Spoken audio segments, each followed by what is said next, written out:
Grammar in Focus with Dr. S.O. Ajibiye.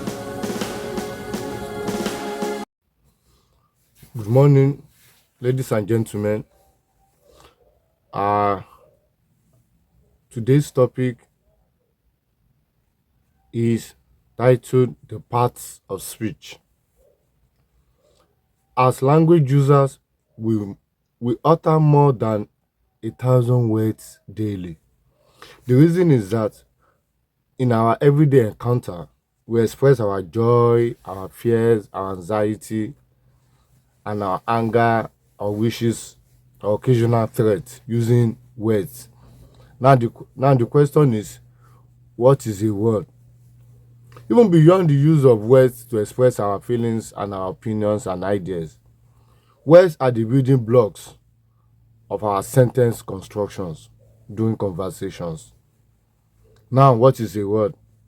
A word is simply defined as the smallest meaningful grammatical unit of a language. The smallest meaningful grammatical unit of a language, which means it is the least form of grammatical unit that you can find in any language. And there are different categories, and words can be categorized according to types. There are 4 types of words in English, which are simple words, compound words, complex words, and hyphenated words. A simple word is simply defined as a single base morpheme. It can stand on its own and make sense. We have examples like boy, girl, go, man, woman, and the rest of them. Another type of English word is a complex word. A complex word is a word that consists of a free and a bound morpheme, which means something must have been added to the simple word. For example, we have the word accountability. Account is a simple word there. So ability has been added to account, making it accountability. The same thing, we have assassination. Assassin has been added to the word assassin to make it assassination. Words that we have also condemnable. Condemn, able has been added to the word condemn to make it condemnable. When you have words that has a simple word and an addition or an attachment, it is classified as a complex word. Then the third one is a compound word, which is usually a combination of 2 simple words.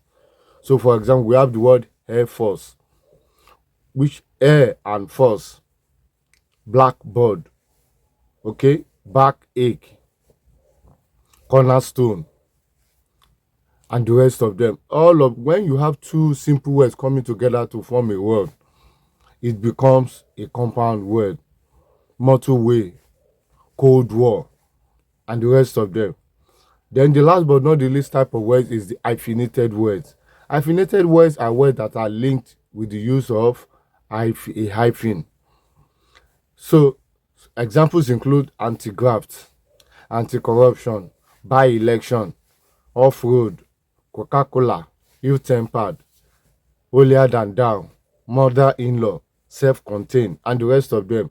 Once you have a word linked with the aid of a hyphen, it is known as hyphenated word. Now, what are the classification of English words? All of the words that we have in English language have classes that they belong to. That's why they are known as word class or parts of speech. They are part of our daily speech because they help us to form coherent and meaningful sentences. Now, there are therefore 2 classifications of English words, or what we call part of speech.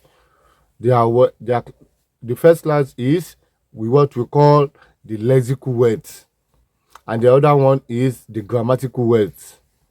Now, lexical words are part of speech that are most important in sentence constructions. They include nouns, verbs, adverbs, and adjectives. On the other end of it is the grammatical or functional words. These are not so important as that of the lexical words. They are just grammatical. They are just there to play the role of grammar to complement other lexical verbs. Lexical words. Now, These grammatical words are pronouns, prepositions, conjunctions, determinants, and interjections. Therefore, we have 8 parts of speech when we combine both the lexical words and the grammatical words together, giving us nouns, verbs, adverbs, and adjectives as the lexical words. And on the other hand, we have the grammatical words as pronouns, prepositions, conjunctions, determinants, and interjections. Now, what are these parts of speech? Let's pick them one after another. The first one is a noun. A noun is simply defined as a naming word. Anything in the world that has a name is known as a noun. Just mention anything that is given a name. So nouns are naming words. So when we name people, when we name places, when we name an animal or a concept or an emotion or a feeling or a philosophy or idea, it is known as a noun. In fact, the names of historical events, title of ranks, the names of institutions, whatever has a name in the world is a noun. Now, what are the forms of nouns? We have what we call the first one, the plural tantrums. The plural tantrums. These are singular noun forms that appear as plural. They are singular, but they appear as plural. For example, mathematics, statistics, physics, metaphysics, linguistics, elephantiasis. Now, one interesting thing about plural tantrum is that they often end with an S. Therefore, they appear as plural, whereas they are singular. So they are known as plural tantrums. Then the second one is the summation plurals. These are nouns that end with S and have plural meanings. Examples of summation plurals are tools and dresses of two equal parts.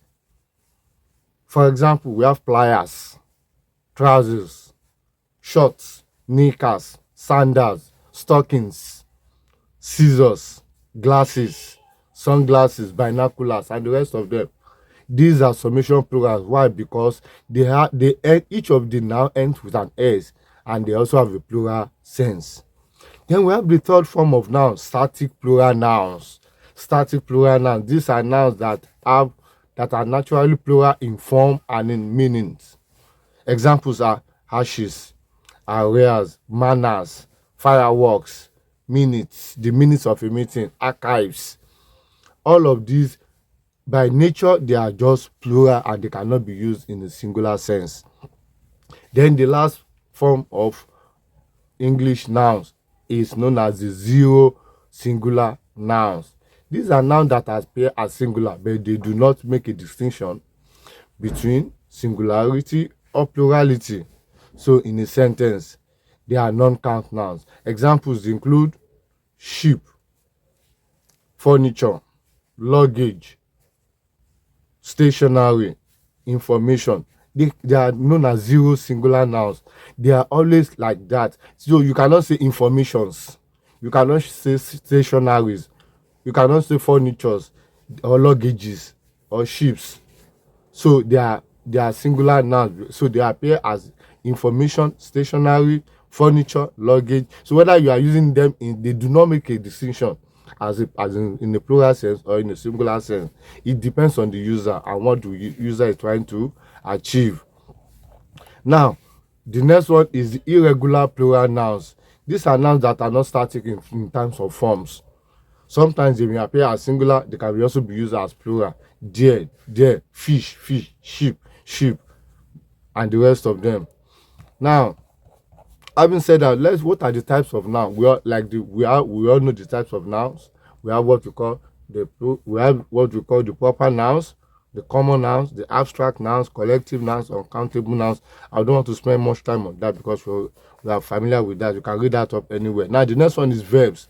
Verbs are words that are used to express action words. Well, that is what we're taught in secondary schools or now elementary stages.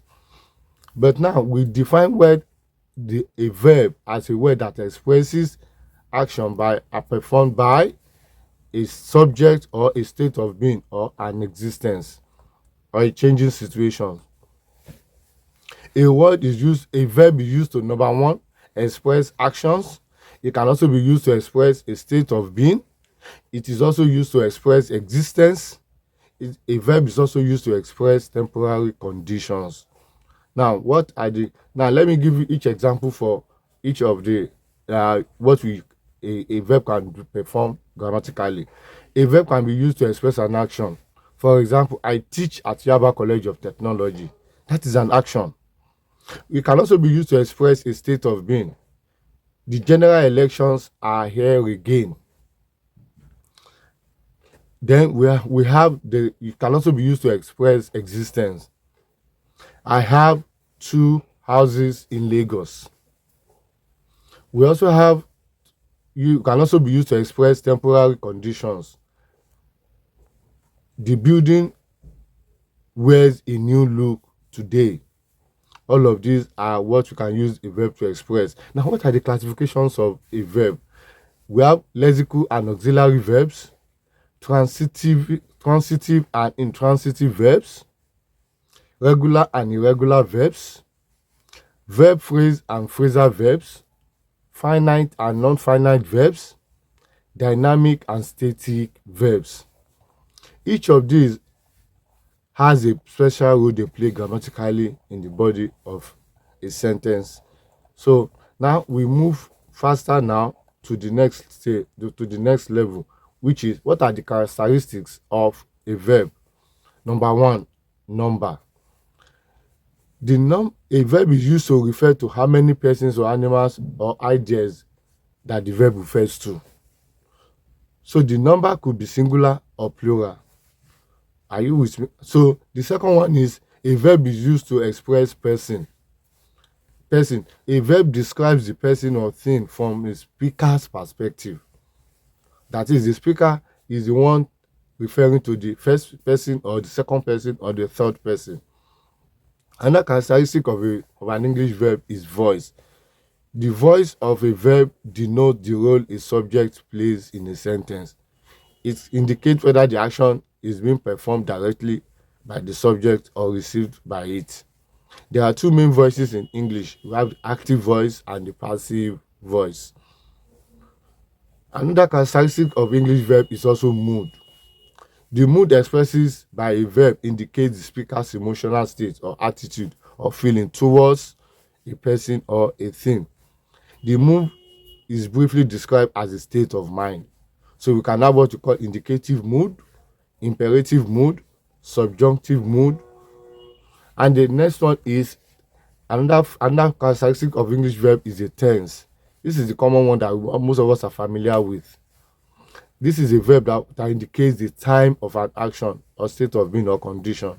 The action or state of being or condition may have happened, yet to happen, be immediate or in progress. So we have 3 basic forms of tenses. We have the past tense, the present tense, and the future tense. Then the next one is an adjective. Adjective describes or modifies a noun or pronoun. It is used to paint a mental picture of a noun or a pronoun. The main function of an adjective is that it helps language users to qualify or describe something or someone accurately.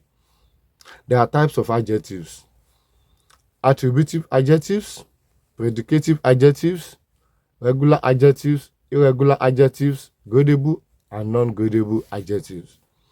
Each of them has a grammatical role they play in the sentence construction. Adverbs. An adverb is a word or a group of words that modifies a verb, an adjective or an adverb. Yes, it might sound awkward. It is possible for an adverb to also modify an adverb.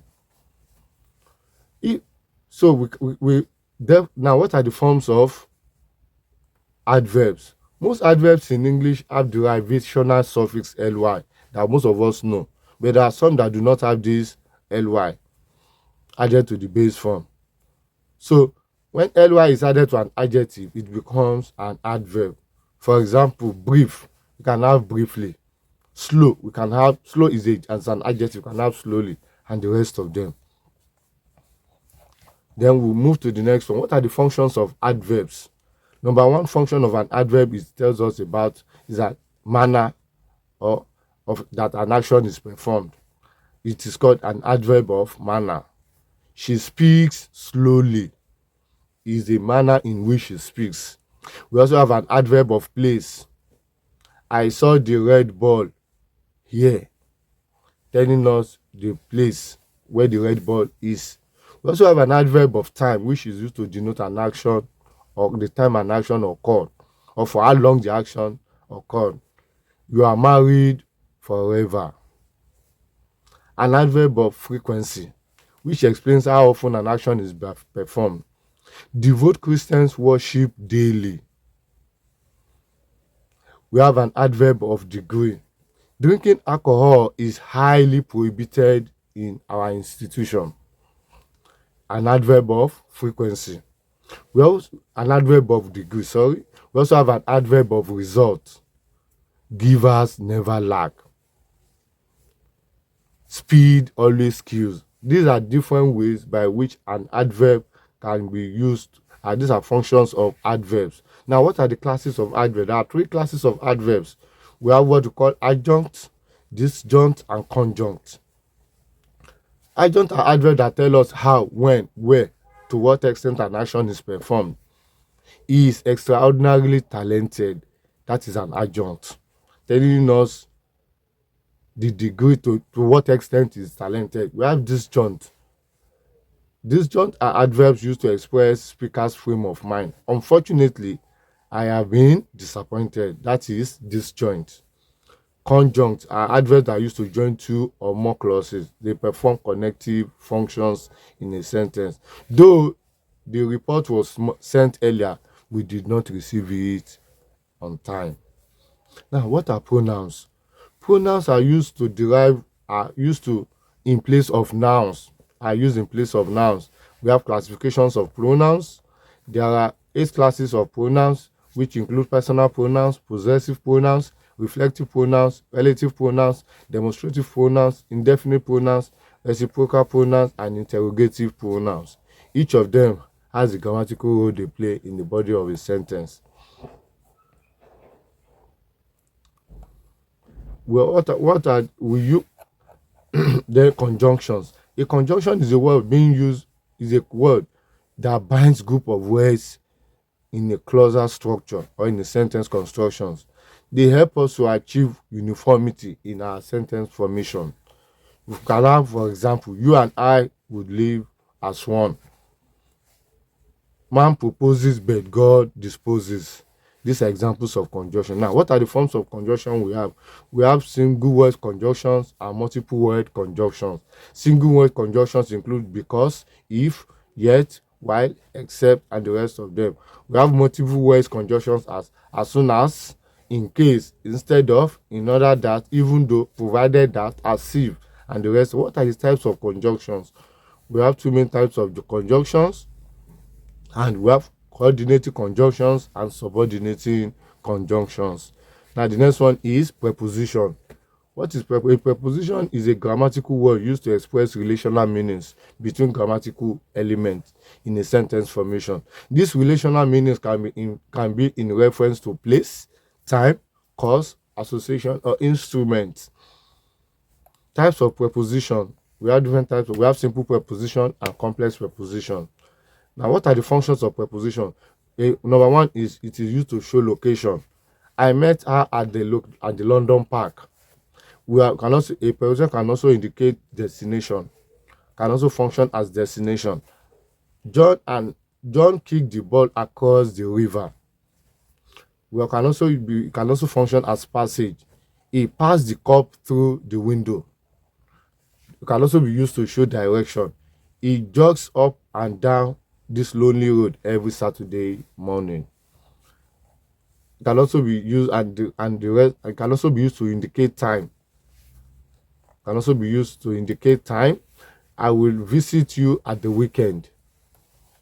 We have determinants. What are determinants? Determinants are words that are usually qualify a noun. They qualify a noun in the sense that they are used to refer specifically to members of a class. Types of articles. Determinants. Type of determinant. We have articles, qualifiers, numerals, and ordinals.